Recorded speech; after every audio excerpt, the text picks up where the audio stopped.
প্রধানমন্ত্রীর কাছে জানতে চাই, কোন মানুষ, কোন সাথে আমরা, কোন দেশ আপনার কাছে পার্বত্য চট্টগ্রাম চায়?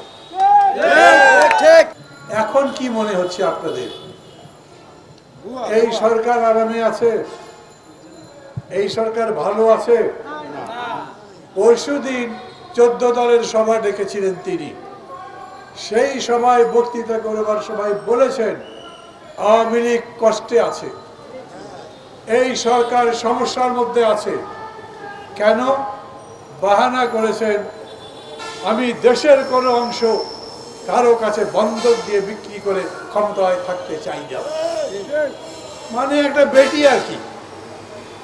আগে যেরকম বলেছিল ওরা আমার কাছে সেন্ট মার্টিন দ্বীপ চেয়েছিল, আমি দেই নাই।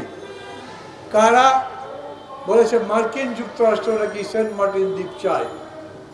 মার্কিন যুক্তরাষ্ট্র বলেছে সেন্ট মার্টিন দ্বীপ কেন, আমরা বাংলাদেশের 1 ইঞ্চি জমিও চাইনি। তারপরে আর সেই কথা বলিনি। এইবার কাহিনী তৈরি করেছে ওরা, এক সাদা চামড়ার লোক নাকি তাকে প্রস্তাব দিয়েছে ওই রাখাইনদের একটা অংশ নিয়ে আর পার্বত্য চট্টগ্রাম নিয়ে নতুন একটা খ্রিস্টান রাজ্য গড়ে তুলতে হবে, সেই প্রস্তাব তাকে দেওয়া হয়েছে। আমি প্রথম বলতে চাই, আমার দেশের মাটি নিয়ে কেউ আর একটা রাষ্ট্র করতে চায় এরকম কথা যেই বলুক আমরা তার বিরুদ্ধে আছি। কিন্তু কে বলেছে?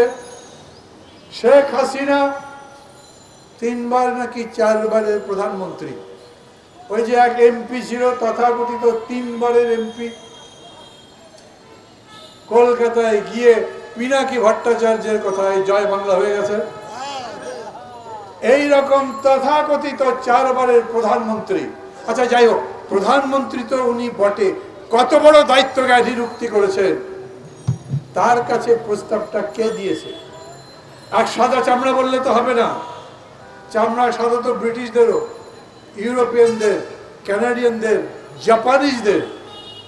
আর যদি কারো ধবল কুষ্ঠ হয় এ তো পুরাই সাদা।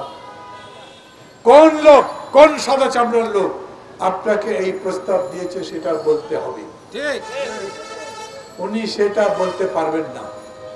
এখানে মিডিয়ার যারা যারা আছেন তাদের কাছে আমি অনুরোধ করছি, আপনারা আপনাদের মালিককে বলবেন আমি আমার পক্ষ থেকে, আমার দলের পক্ষ থেকে, এইখানে যারা এই সমাবেশের আয়োজন করেছেন তাদের পক্ষ থেকে, এরা যে দল করে বিএনপি, বাংলাদেশ জাতীয়তাবাদী দল, সবার পক্ষ থেকে প্রধানমন্ত্রীর কাছে জানতে চাই কোন মানুষ, কোন সাথে আমরা, কোন দেশ আপনার কাছে পার্বত্য চট্টগ্রাম চায়।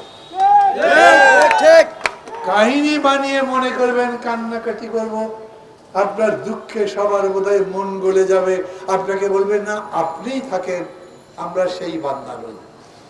নিজের পিতার নাম করে এতগুলো বছর ধরে মানুষের সামনে খালি কেঁদেছেন আর ভোট চেয়েছেন, এখন আর সেটাও করতে পারেন না। আপনার নিজের চোখের পানি শুকিয়ে গেছে। শোক কতদিন থাকে বলেন তো? 40 বছর, 50 বছর, 100 বছর ধরে একই কাহিনী।